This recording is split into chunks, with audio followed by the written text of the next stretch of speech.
ভাই তোর কাছে যদি ভালো ফিগার কিছু থাকে তাহলে পাঠা আমাকে। হ্যাঁ হ্যাঁ আছে, আমি পাঠিয়ে দিচ্ছি। ওকে, তাড়াতাড়ি পাঠা। হ্যাঁ ঠিক আছে।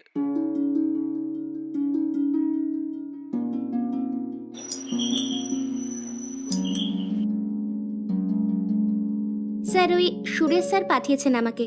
ও, সুরেশ পাঠিয়েছে? হ্যাঁ আরে স্যার। ভেতরে আসো। হুম।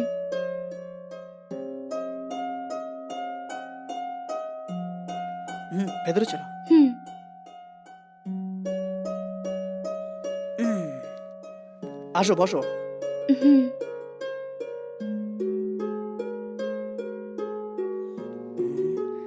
ঠিক আছে, তোমাকে আমি আগে কোথাও দেখেছি নাকি? তুমি কোথায় থাকো? আমি তো এখানেই থাকি স্যার, আন্ধেরিতে। এর আগে এখানে কখনো এসেছো? না স্যার, আমি তো ফার্স্ট টাইম আসছি। কিন্তু এর আগে আমি আর কোথায় দেখেছি তোমায়, কিন্তু কবে আর কোথায় আমার ঠিক মনে পড়ছে না। হুম। আপনার ইনস্টাগ্রামে কোনো আইডি আছে নাকি? না স্যার। তাহলে কোথায় দেখলাম? স্যার, যে কাজের জন্য ডেকেছিলেন সেই ব্যাপারে বলুন। আমার দেরি হচ্ছে, যদি আমি টাইম মতো হস্টেলে না পৌঁছাই তাহলে গেট বন্ধ করে দেবে ওরা। ও ওকে ওকে। তো এখন আপনি হ্যাঁ, কি হয়েছে স্যার, কি ভাবছেন আপনি? কিছু না, কোথায় যেন দেখেছি। কি স্যার, শুরু থেকে একই কথা বলছেন, দেরি হচ্ছে আমার। হ্যাঁ, মনে পড়েছে। এই মহেশকে আপনি চেনেন তাই না? মহেশ? না, জানি না। এই, আমাকে মিথ্যা কথা বলো না। তুমি মহেশের বোন না? হ্যাঁ স্যার। আপনি কি করে জানেন? আমাকে তুমি চিনতে পারোনি? সত্যি কথা বলো। না স্যার, আমার একটুও মনে নেই। আমি তোমার ভাইয়ের ফ্রেন্ড। তোমার ভাইয়ের সঙ্গে দেখা করতে আমি 4 বছর আগে গ্রামে গেছিলাম। তখনই তোমার সঙ্গে দেখা। তখন তুমি 9-এ পড়তে। এখন কিছু বুঝলে? হ্যাঁ, এখন আমার মনে পড়েছে। হ্যাঁ, দেখো মা, এইসব কেন করছো তুমি? মহেশের বোন হয়ে তুমি এইসব কাজ করতে পারছো? Sorry sir. স্যার না, আমাকে ভাই বলো। সরি ভাইয়া। এবার বলো, এই কাজ কেন করছো? আসলে মহেশ ভাই এখানে থাকে না, ও তো বিদেশ চলে গেছে। যাওয়ার পর থেকে কোনো টাকা পাঠায় না। আমি এই বছর ফার্স্ট ইয়ার কলেজ জয়েন করেছি। আমার কলেজ ফিস দেওয়ার মতো আমাদের ঘরে টাকা নেই। বন্ধুরা বলল এই কাজ করলে অনেক টাকা পাওয়া যায়। কলেজ ফিজের জন্যই আমি এমন কাজ করতে এসেছি। তো এর জন্য এই কাজটা আচ্ছা, তুমি একটা কাজ করো। তোমার কলেজ ফিস কত বলো, আমি পে করে দেবো। কিন্তু পরের বার থেকে এই কাজ করবে না, বুঝলে? মহেশ আর আমি কত ক্লোজ ফ্রেন্ড তুমি জানো? ওর কন্ট্যাক্ট নাম্বারটা আমাকে দাও, আমি কথা বলে নেবো। হ্যাঁ, দিচ্ছি ভাইয়া। প্রতি মাসে পয়সা দিতে আমি বলে দেবো। যদিও একবার জানতে পারে না, শুধু পড়াশোনাতেই মনোযোগ দাও, ঠিক আছে? ওকে ভাইয়া। এটাই জিপে নাম্বার না? আগে হ্যাঁ। হুম, এসে কিনা দেখো। হ্যাঁ, আপনার কাছ থেকে সেন্ড দেখাচ্ছে তো? এই দেখো। হ্যাঁ, ওকে ভাইয়া। ঠিক আছে, সাবধানে ঘরে যাও। আচ্ছা, আসছি ভাইয়া। হুম।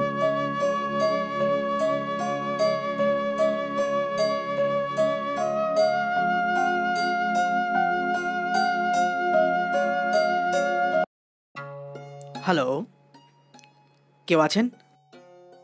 Hello, excuse me. হ্যাঁ, কে? কাকে চাই আপনার? আমি আপনার পাশের ফ্ল্যাটেই থাকি। হুম। এই ঘরে আপনি নতুন এসেছেন কি? আগে হ্যাঁ। আপনার কোনো অসুবিধা? কিছু না, এমনি জিজ্ঞাসা করছি। আমি একজন সফটওয়্যার এমপ্লয়ি, ওয়ার্ক ফ্রম হোমে কাজ করি। 24 ঘন্টা আমি ঘরেই থাকবো। যদি আপনার কোনো দরকার পড়ে আপনি বলতে পারেন, অবশ্যই আসবো। তাই নাকি? কিন্তু আমার কোনো দরকার নেই, সব কাজ আমিই করে নেব। সেটা না, কোনো না কোনো হেল্প তো দরকার হয়। আপনার হাজব্যান্ড অফিসে যাওয়ার পর আপনি ঘরে একাই থাকেন তাই না? কিছু প্রয়োজন হলে আমাকে বলবেন, আমি এসে করে দেবো। আপনাকে দেখে হেল্প করার মতো তো মনে হচ্ছে না আমার। ঠিক আছে, কোনো সাহায্য দরকার হলে আমি চেয়ে নেব।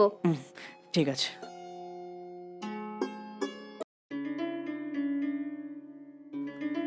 Madam, madam, madam. হ্যাঁ, আসছি। কি চাই? ম্যাডাম, আজকে দিনে আপনার কোনো হেল্প চাই ম্যাডাম? বললাম না আমার হেল্পের দরকার নেই। ম্যাডাম, আমি কত দিন ধরে দেখছি আপনাকে, আপনি হেল্প চাইবেন করে আপনি হেল্পই চাইছেন না আমার কাছে, কি করি? আরে বারবার বলে দিলাম না আমার কোনো সাহায্যের দরকার নেই। ঠিক আছে ম্যাডাম, যদি কিছু দরকার পড়ে বলবেন, এসে করে দেবো, ঠিক আছে? আচ্ছা ঠিক আছে। হুম।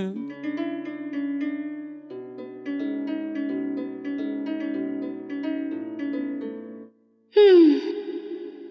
ছি, রোজ কিছু না কিছু বাহানা করে চলে আসে এখানে। রোজ রোজ হেল্প চাই করে বারবার জিজ্ঞেস করতে আসে। মনে হচ্ছে এর একটা ব্যবস্থা করতে হবে। আমাকে খুব লাইটলি নিয়ে ফেলছে ও।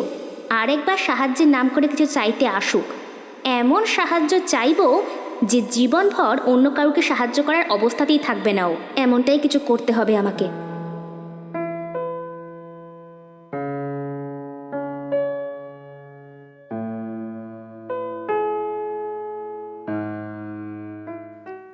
ম্যাডাম, ম্যাডাম, আপনি কোথায় আছেন ম্যাডাম? আয় বাচ্চা, তোরই অপেক্ষায় ছিলাম। হ্যাঁ বলুন। ম্যাডাম, আজকে যদি কিছু দরকার পড়ে বলুন, আজকে আমি অবশ্যই করে দেবো। আজকে তো নিশ্চয়ই আপনার সাহায্য কি প্রয়োজন। ব্যাপার? কি করতে হবে বলুন? শপিংয়ে যেতে হবে, মার্কেটে যেতে হবে, কিছু কিনতে হবে, যেটা চান বলুন ম্যাডাম, আমি চাইছি। আমার আর্জেন্টলি কিছু টাকার দরকার। আহ, পয়সা চাই? হ্যাঁ, আপনার কাছে আছে? কত চাই ম্যাডাম? মাত্র 1 লাখ। 1 লাখ চাই? পরের মাসে ফেরত দিয়ে দেব। 1 মিনিট ম্যাডাম, একটা কল আসছে। Hello sir. হ্যাঁ আসছি, 5 মিনিটে আসছি এই তো। ম্যাডাম একটা ইম্পর্টেন্ট ফোন, এই যাবো আর চলে আসবো। ওকে। হ্যালো হ্যালো ভাইয়া, আপনাকেই। পালিয়ে গেল সালা।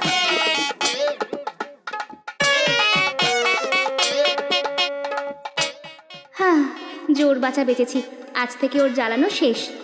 এবার শান্তিতে নিঃশ্বাস নেব আমি। বাপরে কত রোদ ছিল।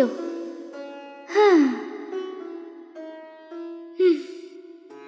হে ভগবান, মাথাটা যন্ত্রণায় ফেটে যাচ্ছে।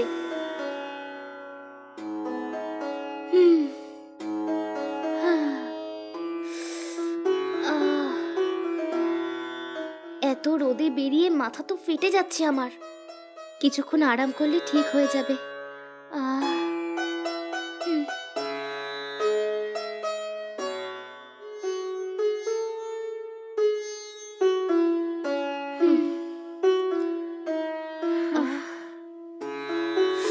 আমার মাথা।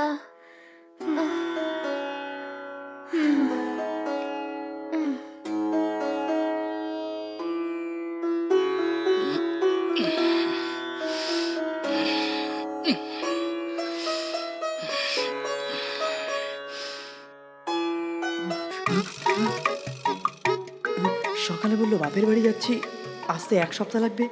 এ কি এক্ষুনি পাশে এসে আসার আগে একটা ফোনও করলো না, কিছু না বলে শুয়েও পড়লো।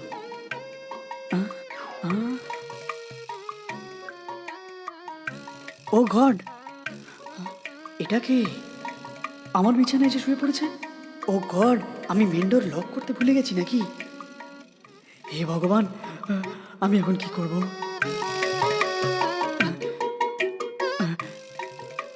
একটু শুনুন না,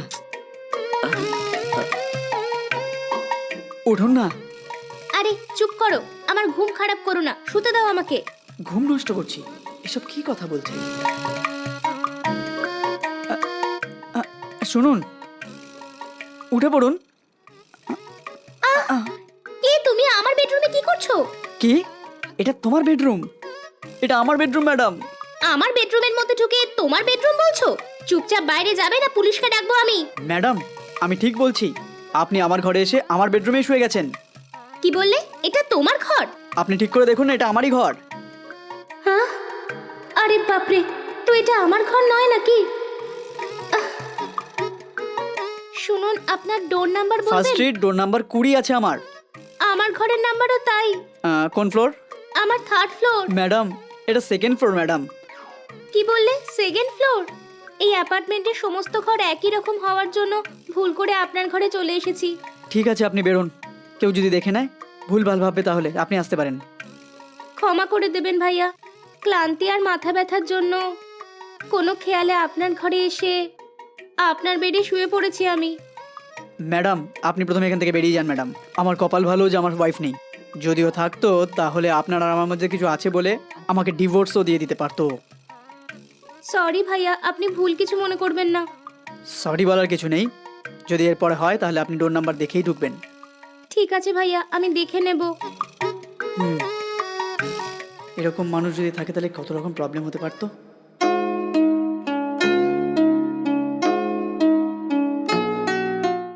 স্যার, কে তুমি? ভেতরে আসো না। হুম। বসো বসো এখানে। Thank you sir. স্যার আসলে হয়েছে কি স্যার? রোদের মধ্যে এত দূর থেকে এসেছো, আগে জল খেয়ে নাও, তারপর সব কিছু বলো। Okay sir.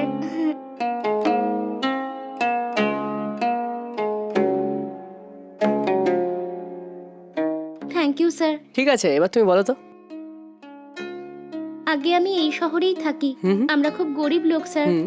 ছোটবেলায় বাবা মারা যান, মা কষ্ট করে আমাদের মানুষ করেছে। আর আমার দুটো বোন আছে, ওদের পড়াশোনার দায়ভার আমার স্যার। আমি ডিগ্রি করেছি স্যার, কিন্তু যেখানেই যাই চাকরি পাই না sir.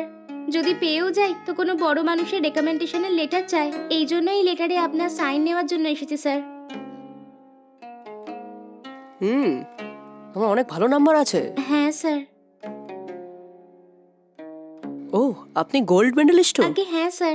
Very good very good. সব কিছুই ওকে আছে, তাও আপনি কাজ পাননি? হ্যাঁ স্যার। আচ্ছা ধরে নাও আমি এই রেকমেন্ডেশন লেটারে সই করলাম, তাতে আমার কি বেনিফিট? আসলে আমি বুঝলাম না স্যার। ব্যাপারটা হচ্ছে যে এখানে আমার সই করাতে হুম। কনফার্ম জব যদি পেয়ে যাও, আচ্ছা, কিন্তু সেটার পরে আমার কি বেনিফিট সেটা আমি বলছি। আগে এটার জন্য কি আপনাকে কোনো টাকা দিতে হবে? আমাকে তুমি পয়সা দিবে নাকি? তুমি তো নিচ থেকে উপরে উঠলে না? হ্যাঁ স্যার। তো নিচে কতগুলো গাড়ি দেখলে অনেক তুমি? গাড়ি ছিল স্যার। 1 লাখ টাকা থেকে কোটি কোটি টাকার গাড়ি আমার কাছে আছে। ও আচ্ছা। এই ঘরটা একবার দেখো, এরকম ঘর এই সিটিতে 10খানা আছে আমার। এরপরে আমার কাছে না ফ্যাক্টরিও আছে। আমার ফ্যাক্টরিতে অনেক লোক কাজ করে। আমার মতো লোকের কাছে তুমি বলছো কত পয়সা লাগবে? ঠিক আছে, যদি আমি পয়সায় চাই, আমার স্ট্যাটাস হিসাবে তুমি কত টাকা আমাকে দিতে পারবে? যদি এরকম হয় তো আমার মনে হয় সাইন করার জন্য আপনি আমার কাছে কোনো অন্য কিছু চান। ভেরি গুড, এখন তুমি সঠিক রাস্তায় এসেছো। Very good girl.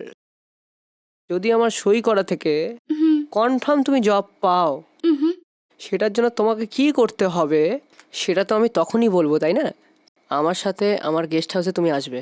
আগে স্যার কি বললেন? কি আবার, তুমি কি শুনতে পাওনি? আমি যখন সই করবো তখনই তো তোমাকে বলবো না, আর তখনই আমার গেস্ট হাউসে তুমি আসবা, ওটা আমি বলছি। স্যার আপনার কাছে মন আছে কিনা? একটা সাহায্য চেয়েছি তো এভাবে ইউজ করবেন আমাকে? আমার মতো মেয়েদের কাছে না সম্মান অনেক বড়। শহরে আরো অনেক বড় মানুষ রয়েছে যে আমাদের সাহায্য করতে পারে। তাদের কাছে সাহায্য চাইবো আপনার দরকার নেই আমার। হ্যাঁ?